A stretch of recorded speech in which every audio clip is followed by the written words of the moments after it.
Ini penting saya utarakan, jadi saya ulang lagi. Makanya di Quran itu ilmu tertinggi diantaranya menurut orang tasawuf qulillah tsumma dzarhum fi khaudihim yalabun.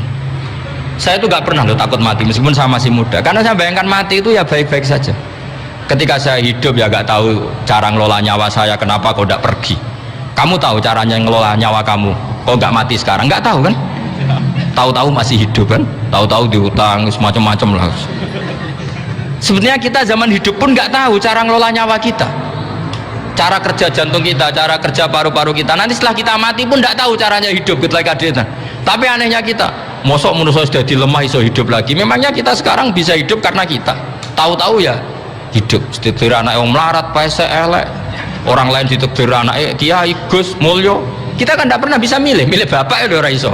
Ngerti-ngerti anak Karmen, anak Karlan itu sudah gak tahu. Artinya gini ya, sudah ya Allah, ketika saya hidup ya tidak tahu kenapa saya hidup, pasti engkau yang menghidupkan.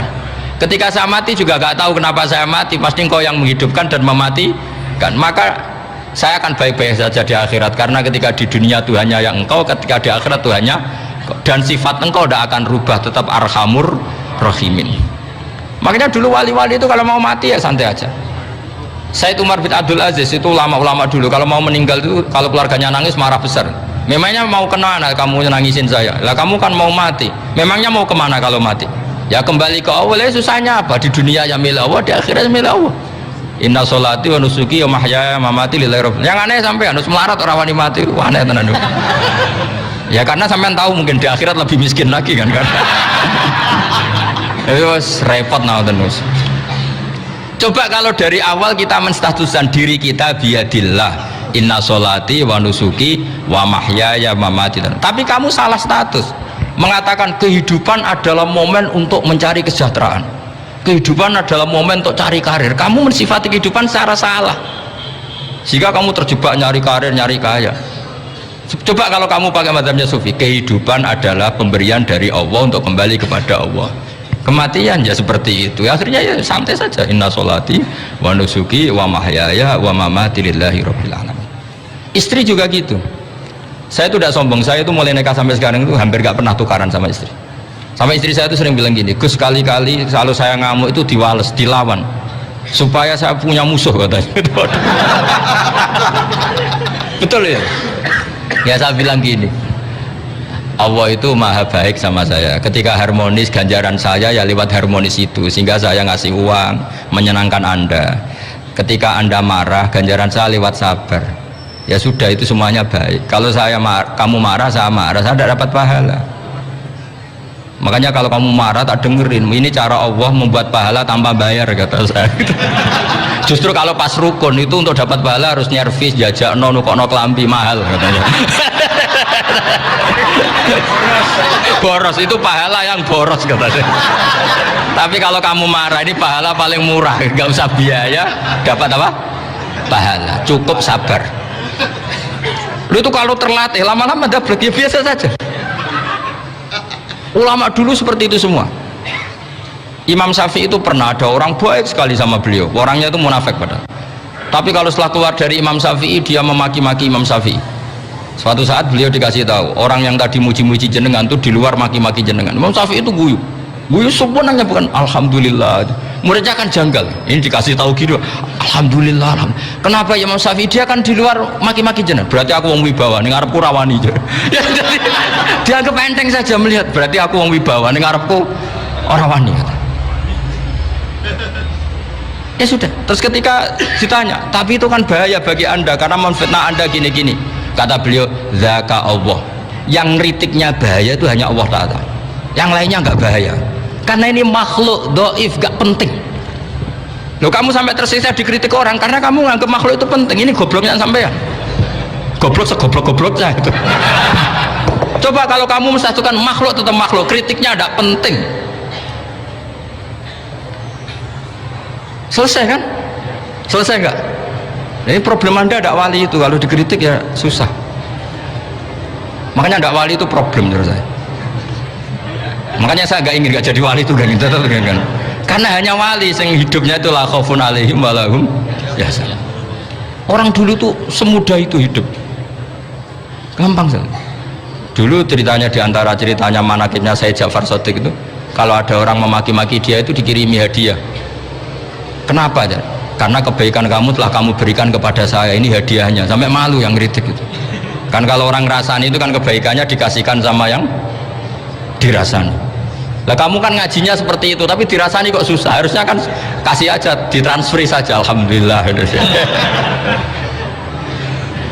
Ya karena kita salah menamain tadi, sing rasani pembenci. Pembenci itu bahaya, sehingga kamu mereaksi secara serius. Coba kalau kamu pakai hukumnya Allah dan Rasul, pembenci itu pemberi kebaikan, istri marah adalah pemberi kebaikan.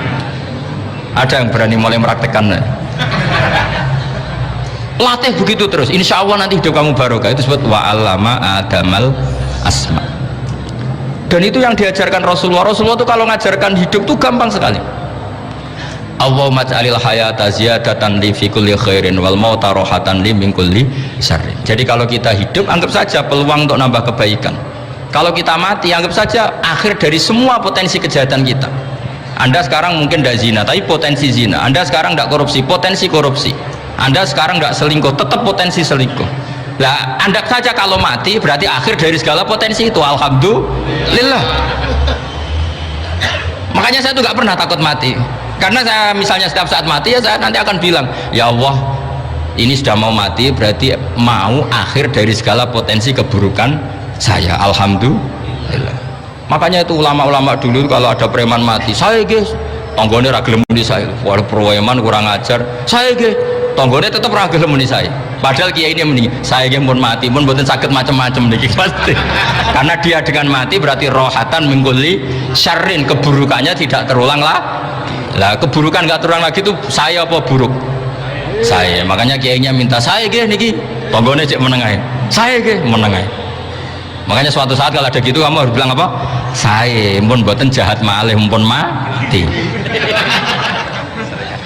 Jadi kayak apa coba? Coba sekali-kali statuskan kalau al-hayat adalah ziyadatan lana fi kulli khairin, al-maut adalah rohatan lana min kulli syarrin. Sehingga kita hidup ya happy, mati juga happy, gak masalah. Terus kayak misalnya mendingin, tapi anak bojoku piye? Memang selama hidup anak bojo bahagia. Ketoke ya tambah musibah ya coba. Malah sombong lagi kamu, seakan-akan kamu Tuhan yang bisa mensejahterakan manusia. Wong isih urip bojomu wis ndonga muga-muga nang mati malah. Karena gak jelas. Dan ini penting, ini saya utarakan. Jadi ini saya cicil juz 1 wa 'allama adamal asma. Makanya kata Rasulullah, ala ta'jabuna kaifa yusrifu wa annisat ma quraisin wa dhamma. Ini penting, nama itu penting. Karena sekali nama ini salah, coba misalnya orang sepakat darani Fir'aun itu wujida ba'da alam yakun. Fir'aun itu ada yang dulu-dulunya tidak ada. Hal ata alal insani hinum minad dahri lam yakun syai'am madhkur. Coba kalau kamu melihat sekarang kamu hidup itu apa? Untuk sujud. Sujud itu murah, gampang. Untuk mengenal Allah, Allah itu gampang kita kenal. Karena Allah itu adzaru minadz dzahir. Adzaru dzahir itu Allah, zat yang begitu jelas. Lah mati itu mau apa? Ya menuju Allah. Hidup menyaksikan Allah, mati menyaksikan Allah, itu nyaman. Yang menjadi tidak nyaman karena kamu salah bikin status. Hidup untuk menggapai cita-cita, untuk sukses. Tetep wong komunis yo muni ngono, lonte yo muni ngono, copet yo muni ngono. Rumangsamu sing men bahagia aku kuwi ya tok. Rumangsamu sing men duwe akeh kuwi tok. Coba copet kamu tanya, kenapa kamu nyopet? Ingin punya uang banyak. Terus kiai tak kok sering dakwah kena opo? Repot tuh. Nggak jawab ngono maksudnya. Tapi nak jawab dakwah nyebarno Islam, aku ora dibayar apa-apa. Waras berarti, napa? Ini penting saya utarakan, makanya saya itu mau ngajar itu diantaran itu. Al ismu ya dulu ala musamma. Maka itu hebatnya Quran. Quran itu ketika menjamakkan kata ilah itu diulang. Qul law kana ma'ahu alihatun kama yaqulun, kata Allah. Karena lafaz ilah itu nggak boleh dijamakkan, itu jamak kriminal ya. Loh kok tidak kriminal gimana coba? Kalau Zaidun itu satu, boleh nggak kamu mengatakan ja'a Zaidani? Nggak boleh kan? Kalau Zaidun satu, boleh nggak kamu mengatakan ja'a Zaiduna? Nggak boleh kan? Sama ilah itu satu apa dua? Satu. Boleh nggak kamu katakan ilahani, dua Tuhan? Nggak boleh. Makanya Allah kalau mengatakan alihah itu qul law kana ma'ahu alihah, andekan. Lau itu andekan. Itu aja masih ditututi kama yaqulun, sebagaimana mereka katakan. Karena lafaz ilah itu tidak pernah punya jama' alihah. Makanya Allah menghentikan qul law kana ma'ahu alihah, masih ditambahi kama yaqulun, tapi itu kata mereka, kira-kira gitu. Maka kenangan saya sama Batu Rehan, saya ini masih pernah cucu sama Batu Rehan karena saya mbah saya kandung namanya Fatimah, itu abahnya itu orang sini, Fakhriyas itu, ibunya itu orang Kudus, makanya saya ini ya turunan Kudus, turunan Tasem. Itu kalau Batu Rehan, kalau hari kematian Yesus itu kan ditulis hari wafatnya Yesus. Batu Rehan kan tentu meyakini Yesus itu Isa itu tidak mati tapi makanya di kalender Kudus sampai lihat itu kan matinya Sibah Isa, kan ada dalam kurung Sibah Isa, jadi yang mati itu Sibah Isa. Karena kalau yang mati Isa kan menyalahi Quran, wa ma qataluhu wa ma salabuhu walakin subyalah, maka ditulis kematian Sibah Isa. Hanya Almanak Kudus, yang lainnya enggak karena sudah ikut bahasa nasional. Saya pernah agak bantah dulu, saya masih muda, ditulis gini saja, kematian Yesus dalam kurung katanya. Jadi ono karena saya ini teori Quran itu kalau ada bahasa salah itu diulang, qul law kana ma'ahu aliyatun kama yaqulu.